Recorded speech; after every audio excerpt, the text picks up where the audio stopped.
So hello, what's up mga ka-J-Vlog? Welcome ulit sa panibagong video, and for today's video, ayan, magre-review tayo ng isang entry-level smartphone ni Vivo, ang Vivo Y18. Maganda kaya tong entry-level smartphone na to? Tara mga J-Vlog, check natin.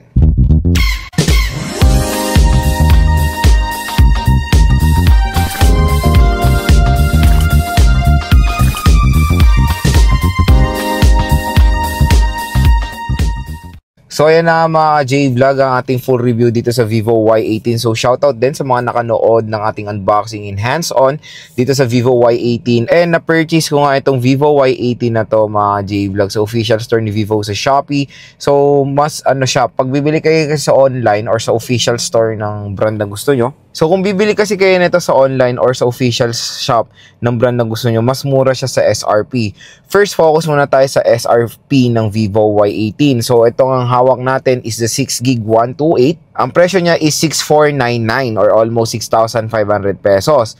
Tapos yung pinakamahal na variant na which is yun yung pinakamaganda, to be honest, is merong 8GB 256GB na merong presyo na 7,499 or almost 7,500 pesos. Tingnan nyo naman when it comes sa RAM at ROM, napakalaki nung laktaw doon sa mas mataas sa variant dahil double the storage na po ang mo-offer ng Vivo Y18. And for me, napakasulit ng 8GB 256 sa presyo na 7,499. Pero syempre, hindi lang naman RAM at ROM ang tinitignan pag bumibili ng smartphone. Meron din mga iba't ibang mga specifications na mamaya titingnan natin kung sulit nga ba sa presyo etong si Vivo Y18.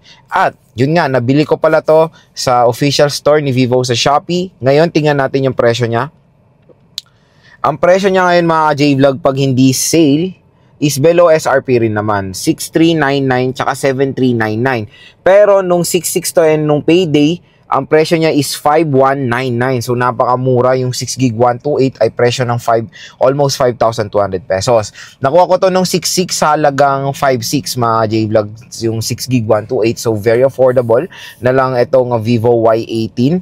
At yun nga, kung meron pa kayong voucher ng Shopee na yung 1,000 pesos off ata, depende sa amount, is napakaganda nun, yung mega bigatin voucher ba yun? So yun, ginamit natin ang bigatin voucher. I think nakuha ko to ng final price ng 5,500 sa Shopee. So yun, below SRP. Kung gusto nyo naman sa online, pwede naman, legit naman yan mga J-Vlog, as long as bibili kayo sa official store ng shop na gusto nyo. At pag bibili kayo sa online, pag na-receive nyo na, ugaliin nyo pong i-video yung parcel para kung sakali naman, wag naman sana na wala pong laman yung parcel nyo, meron po kayong proof na mapapakita sa mga online platforms na nagbebenta na yan na wala po talagang unit na kasama. Pero for me, ilang taon na akong nagpe-purchase sa Shopee, sa mga official stores, Shopee Mall or Last Mall.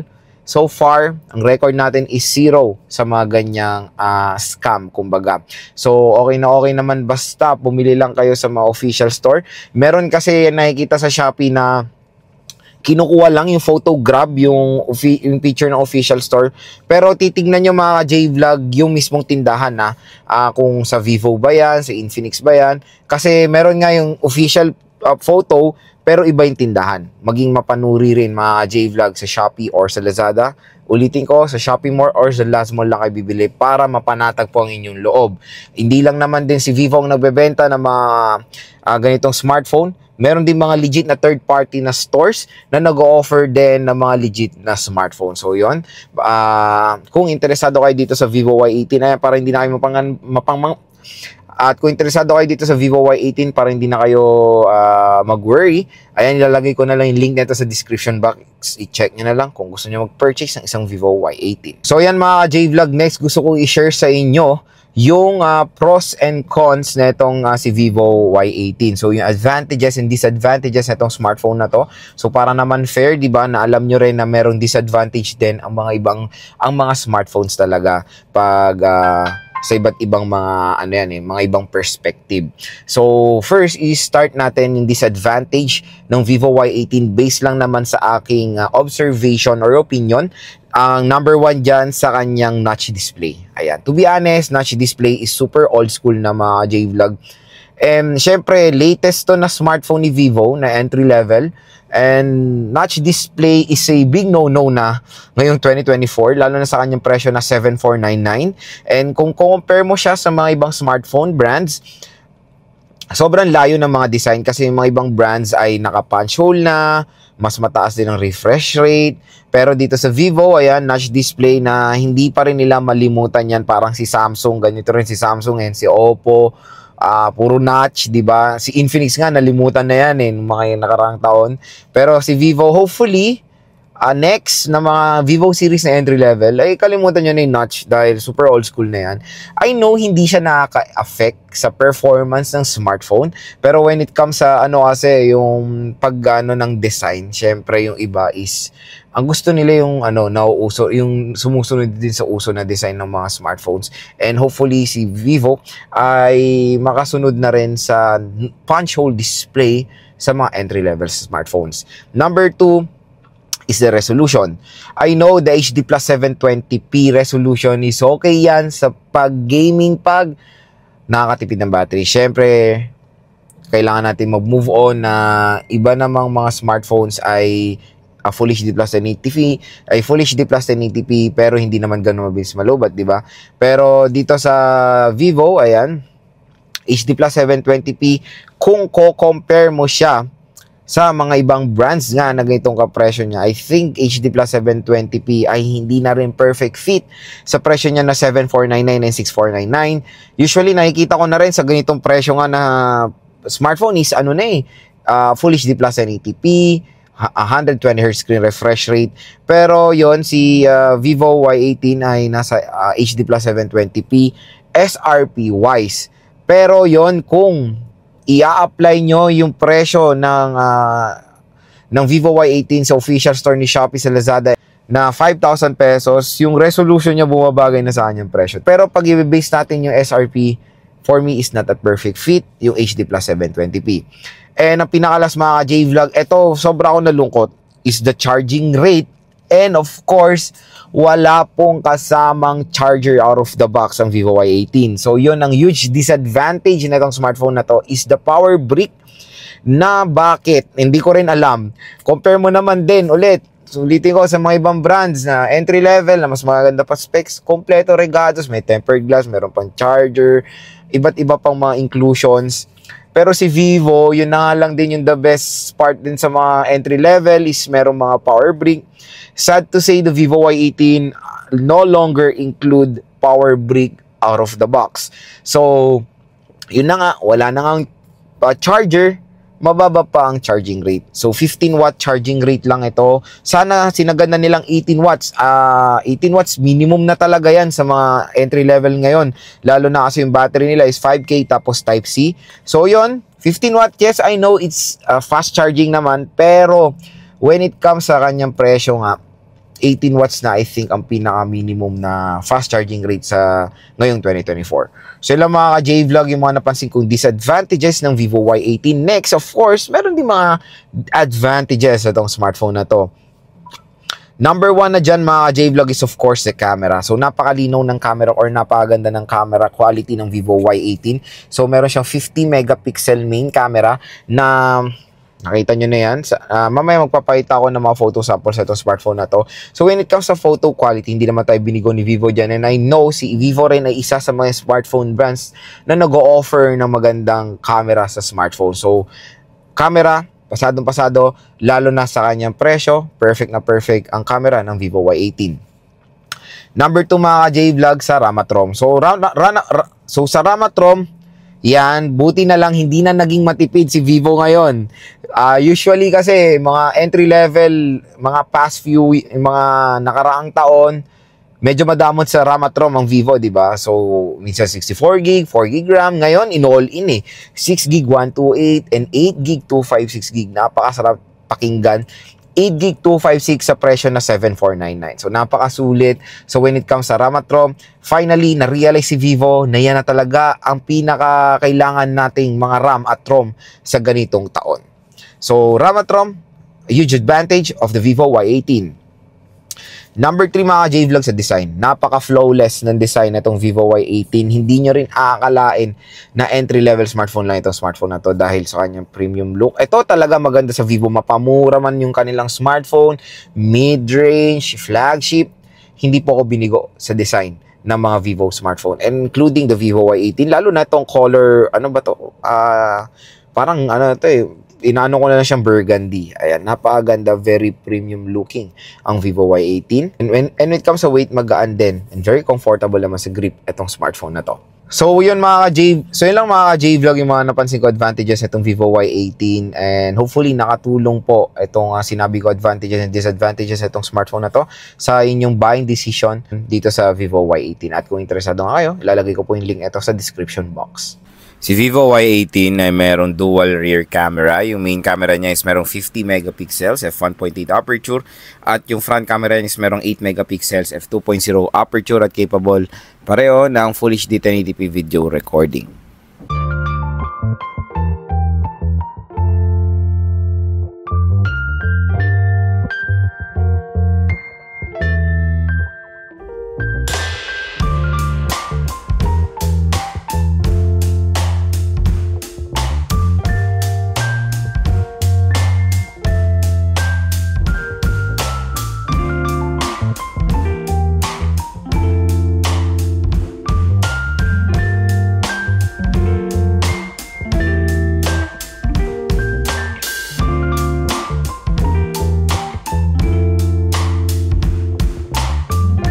So video sample rear camera of the Vivo Y18. So ang pinaka-max resolution niya is Full HD 1080p at 30 fps. So yan yung quality niya. Sad to say, hanggang 30 fps lang available. Walang support sa 60 fps, even Full HD 1080, even HD 720p. Yan siya. So video sample front-facing camera of the Vivo Y18. So pinaka-max resolution is Full HD 1080p at 30 fps. Ayan. Wala nga support even sa front camera ng 60 fps. Ayan yung quality niya. Sa screen naman, si Vivo Y18 ay merong 6.56 inches IPS LCD display na may resolution na 720 by 1612 pixels na meron 269 pixels per inch. At support niyang 90Hz screen refresh rate. Sa OS naman out of the box, na Android 14 siya with FunTouch OS 14. Sa chipset, meron siya MediaTek Helio G85, meron tayo octa-core CPU na merong clock speed na up to 2.0 GHz, and sa GPU nakamali G52MC2 siya. Meron siyang dalawang biometrics, which is face unlock at fingerprint scanner, at yung fingerprint scanner niya ay side mounted. Pagdating naman sa battery, meron siyang 5,000 mAh na removable battery na support ang 15-watt charging rate. So yan, next, explore natin yung design and yung build quality nitong si Vivo Y18. So yun, tulad nga na sinabi ko so yun, nagustuhan ko yung design nitong smartphone na to. Very minimalist siya, pero when it comes sa colorway niya nito, lalo na tong parang wine red nila, yung burgundy, napakaganda mga J-Vlog. Very premium looking sa isang entry-level smartphone. So tulad nga ng mga sinasabi ko sa ibang video ko, hindi talaga ako binibigo ni Vivo when it comes sa kanilang design. Mapa-entry, mid-range, or flagship ay super outstanding po ang mga design na ma-offer ng mga Vivo smartphones. And tingnan nyo naman yung colorway niya, talagang perfect na perfect sa color burgundy. Gold ring po yung kanyang camera module na super elegant tignan. And ayan, magandang balita na glossy, na matte finish din naman yung kanyang likod na merong konting glossiness sa camera module. Pero tingnan nyo yung matte niya, napagandang, parang meron siyang glitter effect. So, pati yung frame niya ay matte finish na okay na addition yan. So, sa right side, nandito ang ating power button / fingerprint scanner and yung volume rocker. Sa taas naman is yung speaker grills. Sa left side, SIM tray. Sa baba naman, microphone, Type-C at 3.5mm headphone jack. Sa bibili rin na itong smartphone na to, meron na po siyang screen protector out of the box. And sad to say, naka-notch display po si Vivo Y18. So next naman, explore natin ang camera app ni Vivo Y18. So ayan. Dito ngayon tayo sa camera mode niya. So wala siyang 0.5 or ultra wide camera, pero meron siyang zoom na hanggang 10 times digital zoom tayo. Tapos meron tayong filters. Okay. So natin, meron tayong Google Lens and Flash. Sa settings naman, dito natin ma-activate yung watermark, yung merong phone model sa baba ng ating mga photos, and meron tayong effects. Ayan, effects mode. So, off natin. Timer and aspect ratio. Sa portrait for background blur, ayan, no? Professional portrait. So, pwede rin nating, yung beauty effect sa rear camera ay maganda addition yan, of course. Night mode for low light shot. More, and kung gusto niyo magamit yung full potential ng kanyang 50 megapixel, go for the 50 megapixel mode. Panorama, document, slow-mo, time-lapse, pro mode, and live photos. Sa video naman, ayan, ang pinakamax sa resolution niya sa video, sad to say, is 1080p lang po na 30 fps. So, wala siyang support sa 60 fps na resolution. Front din is same na Full HD 1080p at 30 fps. Punta naman tayo sa front, ayan. Sa photo naman, same din, portrait for background blur. So, yun lang naman. Syempre, yung beautification, napaka-importante yan sa front cam. So, ilang mga J-Vlog ang camera app ng Vivo Y18. So, speaker test tayo dito sa Vivo Y18. Ang maganda dito sa smartphone na to, yung volume niya is hanggang 150%. Pero single rear camera siya. Tingnan natin kung ano yung performance. Today's video, dito kayo tayo sa CMB Gadget. So, happy to nakakita nyo and medyo marami daw ngayon experience ako. Tapos, direct agad tayo sa S23 Ultra Net.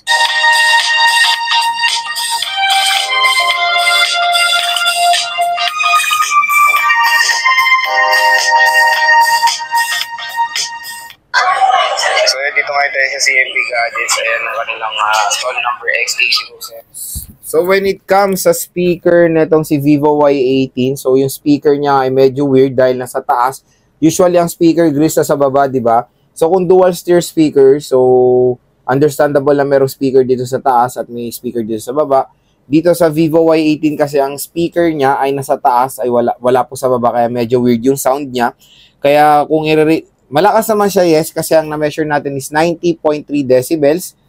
Pero sad to say, hindi ganun kaganda, to be honest, yung kanyang bass quality. So, anin mo naman ang lakas ng smartphone kung hindi naman maganda ang bass, di ba? Kung i-rate ko yung overall speaker quality niya, hindi lang sa loudness, kasama bass quality, 1 ang lowest and highest. Ang score ko dito mga ka-J-Vlog ay nasa 7. So, biometrics test tayo dito sa Vivo Y18. So, start muna tayo sa kanyang fingerprint scanner.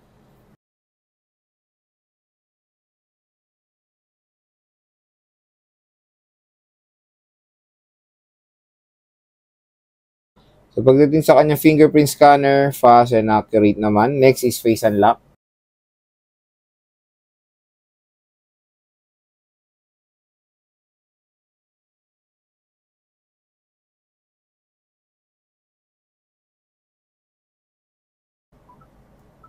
Face unlock, mabilis din naman mga ka-J-Vlog. Ayan. All goods din. So ayan mga J-Vlog, ang ating full review sa Vivo Y18. Ang main na tanong, Lord, sulit nga ba itong smartphone na to? Kung bibili kayo nito sa Shopee or sa Lazada, sa official store, definitely sulit siya. Sa kanyang presyo kasi doon, nyo naman ng payday. Tapos sa-apply pa kayo ng voucher, makuha nyo na lang to ng 4+. Paniguradong sulit na sulit, lalo na sa ganung price. Pero kung i-base mo yung SRP, I think medyo nagkulang ang Vivo when it comes sa specs. Pag bibili nyo siya sa kanyang SRP ha. Kasi ito rin kasi, ang main din na titignan nyo when purchasing the smartphone is kung okay ba yung presyo niya dun sa specifications, kung sulit ba. So, yun nga, tulad ng sinabi ko, kung bibili nyo to sa online, mas sulit na siya. Pasok na pasok yung specs. Pero, syempre, the SRP, yan po ang presyo niyan sa mall. Kaya expect nyo ito yung presyo niya sa mall, yung 7499 and 6499. Yes, okay siya when it comes sa RAM at ROM.